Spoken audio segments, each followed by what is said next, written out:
사도신경으로 우리 신앙을 하나님께 고백하겠습니다.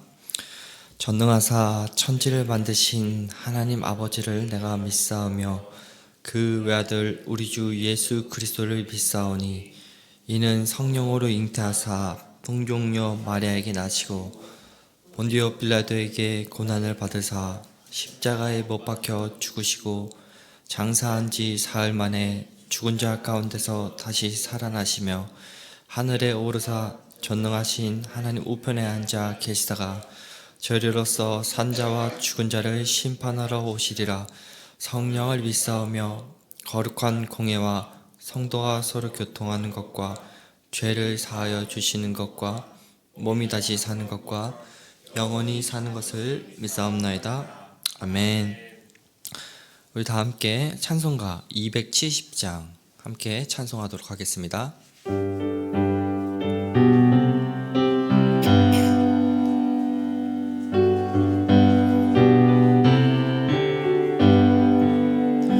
변찮는 주님의 사랑과 거룩한 보혈의 공로를 우리 다 찬양을 합시다.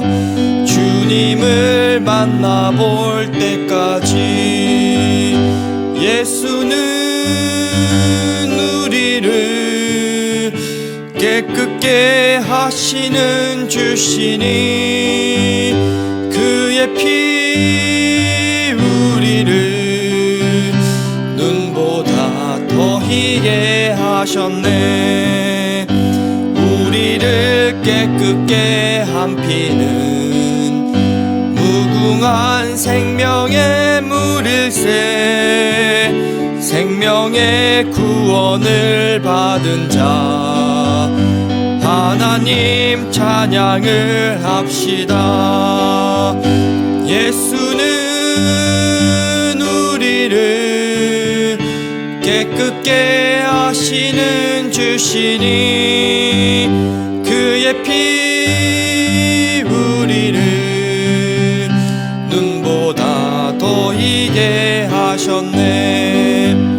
주님의 거룩한 보혈을 날마다 입으로 간증해 담대히 싸우며 나가세. 천국에 들어갈 때까지 예수는 우리를 깨끗게 하시는 주시니 그의 피 우리를 눈보다 더 희게 하셨네. 십자가 단단히 붙잡고 날마다 이기며 나가세. 머리에 면류관 쓰고서 주 앞에 찬양할 때까지 예수는 우리를 깨끗게 하시는 주시니 그의 피 우리를 눈보다 더 희게 하셨네.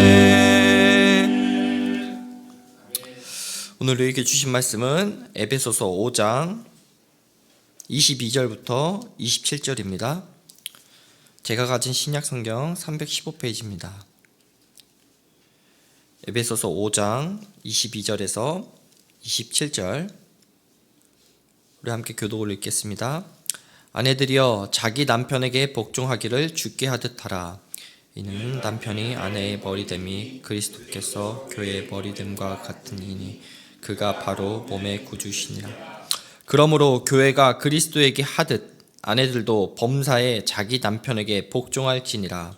남편들아 아내 사랑하기를 그리스도께서 교회를 사랑하시고 그 교회를 위하여 자신을 주심과 같이 하라. 이는 곧 물로 씻어 말씀으로 깨끗하게 하사 거룩하게 하시고 자기 앞에 영광스러운 교회로 세우사 티나 주름 잡힌 것이나 이런 것들이 없이 거룩하고 흠이 없게 하려 하심이라. 아멘. 에베소서를 쭉 읽다 보면은 에베소서 4장 1절부터는 바울이 계속해서 이야기하는 것은 바로 부르심 받은 자의 합당한 삶에 대한 것입니다. 우리의 정체성이 이제는 복음으로 인해서 빛의 존재로 바뀌게 되었고, 그 바뀐 부르심 받은 자의 합당한 삶으로 그것들이 이어지게 된다는 것입니다. 그래서 어제 본문 저희가 5장 15절에서도 살펴본 것처럼 우리가 일상생활 속에서 계속 어떻게 행동하면서 살아갈지를 주의 깊게 신중하게 그리고 면밀하게 살피면서 살아가라고 이야기하고 있죠. 특별히 오늘 본문에서는 그 부부 관계 속에서 부르심 받은 자의 합당한 삶은 어떤 모습인지를 함께 살펴볼 수가 있습니다. 먼저 바울은 아내를 향해서 이야기하고 그 다음은 남편을 향해서 이야기하는 것을 볼 수 있는데요. 먼저 아내를 향한 그 말씀을 살펴보겠습니다. 본문 22절입니다. 아내들이여 자기 남편에게 복종하기를 주께 하듯 하라. 원어 성경으로 보면은 22절에는 이 복종하다라는 그 단어가 없습니다. 22절에 나온 이 복종하다는 바로 앞절 21절과 이 구절이 서로 연결된 것 같은 문장이기 때문에 바울은 그리스도를 경외함으로 피차 복종하라라는 그 겉면을 여기서 한 번 더 가져와서 사용한 것을 알 수가 있습니다. 지금 바울은 그리스도인 그 아내들에게 결혼 관계 안에서 남편의 그 지도력을 따르라는 것을 요구하는 것을 알 수가 있습니다. 여기서 우리가 이제 오해하면 안 되는 것이 이 복종하라는 것이 하기 싫은데 그 억지로 요구해서 하는, 그래서 남편이 제공하는 그 지도력을 그렇게 억지로 하라는 것이 아니죠. 하기 싫은 억지의 그 복종의 의미보다는 자발적인 그러한 성격을 강조하고 있습니다. 그러한 이유가 이제 주께 하듯이라는 그 표현을 통해서 우리가 그 올바른 상황 속에서 하라는 거죠. 그러니까 당시 예수님은 당시에 있었던 그리스나 그 로마 사회의 남편들처럼 비윤리적이고 어떠한 굉장히 비상식적인 그런 무모한 요구를 하지 않으셨습니다. 그러니까 이 말씀을 보고 오해하면 안 되는 것이 비상식적인, 그래서 남편의 명령이 그렇게 하나님의 명령과 상반되는 것이라면은 그것까지 그렇게 따를 필요는 없다라는 것이죠. 그렇다면 이제 왜 아내는 남편에게 주께 하듯 그러한 복종하라고 이렇게 말하는 걸까요? 그건 23절과 24절을 보면 이유를 알 수 있습니다. 23절, 24절 함께 보겠습니다. 이는 남편이 아내의 머리됨이 그리스도께서 교회의 머리됨과 같으니 그가 바로 몸의 구주시니라. 그러므로 교회가 그리스도에게 하듯 아내들도 범사에 자기 남편에게 복종할지니라. 아멘. 아내가 남편에게 주께 하듯 하라는 그 이유는 예수 그리스도에게 교회에 대한 그 권위가 있듯이 남편도 아내에 대한 그 권위에 대한 그 자리를 주셨기 때문입니다. 이것은 하나님께서 남편에게 주신 그 리더십의 역할에 근거를 하는 것입니다. 여기서도 우리가 오해를 하면 안 되는 것이 남편에게 복종하고 남편이 아내의 그 머리가 된다라는 그 의미는 아내가 열등한 존재여서 그런 것이 절대로 아닙니다. 우리가 삼위일체 관계 속에서도 성자 대신 그리스도는 신분상, 본질상 그 성부 하나님과 동등하면서도 기꺼이 하나님의 뜻에 복종하시는 것을 우리가 잘 알 수 있습니다. 그래서 고린도전서 15장 28절에서도 이렇게 이야기하고 있죠. 만물을 그에게 복종하게 하실 때에는 아들 자신도 그때의 만물을 자기에게 복종하게 하신 이에게 복종하게 되리니 이는 하나님이 만유의 주로서 만유 안에 계시려 하심이라. 성자가 성부의 뜻에 따라 복종하지만 두 분이 신분은 동등하기 때문에, 본질은 동등하기 때문에 남자와 여자 모두 하나님의 그 형상으로 창조되었기 때문에 여자와 남자는 존재의 가치에 있어서 서로 동등하다는 겁니다. 다만 하나님의 그 창조 설계에 따라서 그 질서를 위해서 서로에게 각각 그 다른 역할이 존재하고 있을 뿐입니다. 그리고 계속해서 복종하라 하는 그 명령이 반복되는 것을 통해서 그 결혼에서 서로가 맡은 그 역할이 남편에게만 중요한 것이 아니라 아내에게도 얼마나 중요한지를 지금 계속해서 강조를 하고 있는 것이죠. 그렇다면 이제 남편에게 그럼 주어진 부르심 받은 자에게 합당한 삶은 어떤 것일까요? 25절에서는 이렇게 이야기하고 있죠. 남편들아 아내 사랑하기를 그리스도께서 교회를 사랑하시고 그 교회를 위하여 자신을 주심과 같이 하라. 우리가 지금 이 말씀을 저희 시대에 와서 읽으니까 남편이 당연히 아내를 사랑하는 게 너무나도 당연한데 왜 당연한 소리를 바울이 할까라는 그 생각을 해볼 수가 있습니다. 하지만 당시에 이 말씀은 정말로 획기적인 말씀이었습니다. 혁명적인 말씀이었습니다. 왜냐하면 이 당시에는 그 여성에 대한 인권, 아이나 여자에 대한 그 인권을 정말로 찾아보기 힘들었던 시대이기 때문입니다. 특별히 남편에게 그 아내를 사랑하라라는 이 말은 당시 이 시대의 그 로마나 심지어 유대인 그 문헌에서도 찾아보기 정말로 힘들었다고 이야기합니다. 그래서 이 말씀은 당시 사회적으로 이 당시 에베소서 교회 그 상황 가운데는 굉장히 충격적인 말씀이었죠. 바울은 지금 아내에게 앞절에서 이야기한 것처럼 일반적인 그런 비상식적인 그 요구를 하는 것이 아님을 알 수 있습니다. 하나님께서는 아내들이 그 복종해야 할 그 남편에게는 더 큰 어떤 헌신과 희생으로 아내에게 나아가야 한다라는 것을 이야기하고 있죠. 남편에게 권위의 그런 역할과 리더십이 있음과 동시에 아내를 보호하고 돌보기 위해서 그러한 희생이 기꺼이 있을 수 있고 그 역할에 따른 책임이 분명하게 존재한다는 것을 보게 됩니다. 저희가 지금 이 말씀을 살펴보면 알듯이 성경은 절대로 남녀의 가치를 차별하고 있지 않습니다. 남자와 여자 모두 동등한 존재이지만 하나님께서 부여하신 그 역할에 대한 구별만 있을 뿐 인격적인 그 동등한 가치라는 것은 변함이 없습니다. 이것이 바로 부심받은 자의 합당한 부부관계의 모습이자 교회인 우리와 그리스도의 모습이라는 거죠. 지금 바울이 아내와 남편의 그 관계를 그리스도와 교회로 설명한 이유가 무엇인지를 생각해 볼 때 아내가 가장 그 친밀해야 할 그 관계가 바로 남편이고 남편이 가장 그 사랑하는 그 대상이 바로 아내이듯이 남편 대신 그리스도께서 가장 사랑하는 그 대상이 바로 교회인 우리이고 교회인 우리가 가장 친밀하고 따르고 복종해야 할 그 관계가 바로 세상 그 어떤 것도 아니고 바로 그리스도라는 것을 이야기하고 있는 것입니다. 이것이 바로 하나님께서 우리 교회인 우리와 그리고 남편과 아내들에게 바라시는 그 모습이라는 것이죠. 그렇다면 그리스도가 교회인 우리를 위해서 이렇게까지 자기 희생적인 사랑을 한 그 목표는 도대체 무엇을 위해서였을까요? 무엇을 위해서 자신을 그렇게 희생하면서까지 교회인 우리를 사랑하신 걸까요? 26절과 27절에 이와 같이 말합니다.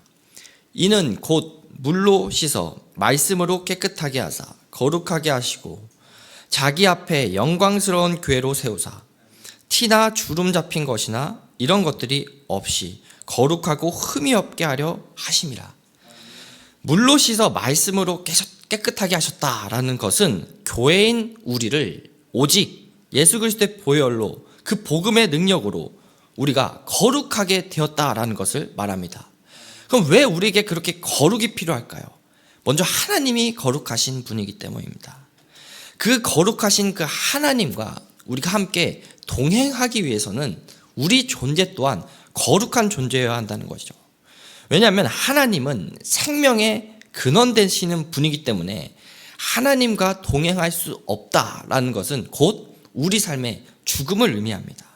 그렇기 때문에 그리스도께서는 자신을 그렇게 희생하면서까지 우리를 대신하여 자신을 아낌없이 내어주신 것이죠. 바로 우리를 살리시기 위해서랍니다.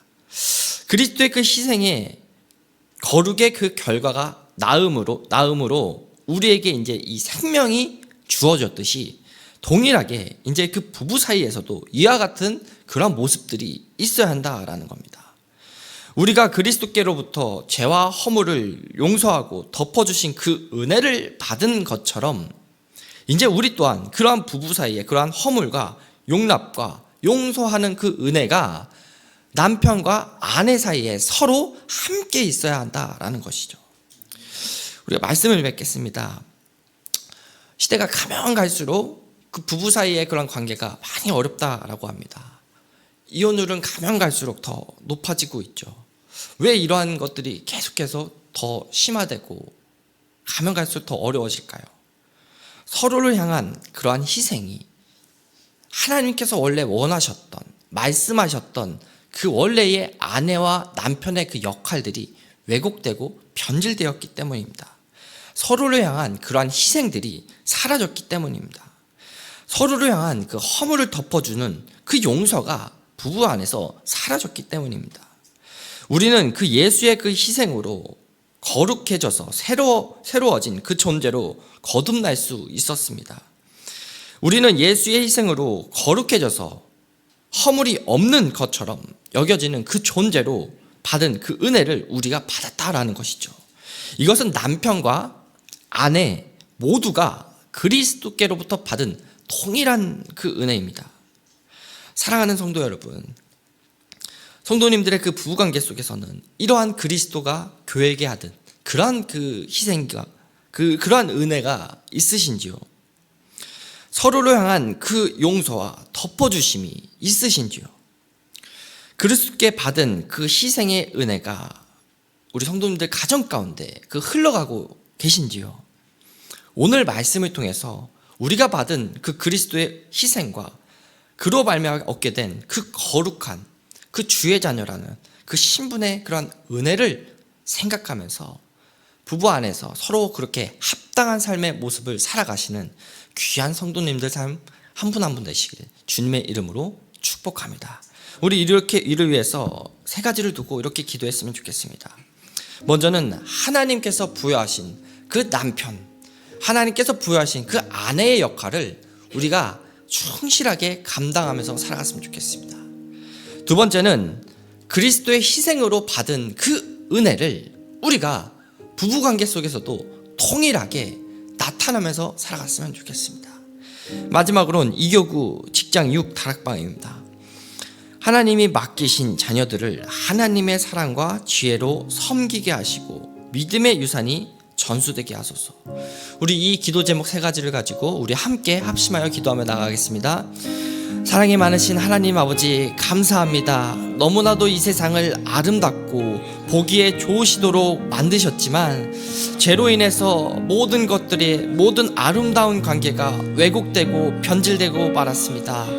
그래서 하나님, 처음 만들어셨던 그 남편과 그 아내의 역할은 하나님 동등한 존재였고 동등한 가치였지만 사탄은 오늘날 이 시대에 하나님께서 만들어주신 그 역할을 왜곡함으로 말미암아 이것을 서로가 높고 낮음으로 바라보게 하고 역할에 대한 그 차이를 하나님 서로에 대한 어떤 열등한 존재로 바라보게 하는 그러한 어려움이 오늘 이 시대 가운데 있음을 줄 압니다. 하지만 하나님, 오늘 다시 한번 말씀을 통해서 깨닫게 된 것은 하나님께서 남편에게 원하시는 그러한 역할, 남편에게 부여하신 그 역할, 아내에게 맡기신 그 역할, 아내에게 원하시는 그 역할이 있음을 다시 한번 보게 됩니다. 하나님, 그래서 저희가 오늘 다시 한번 다짐하고 기도합니다.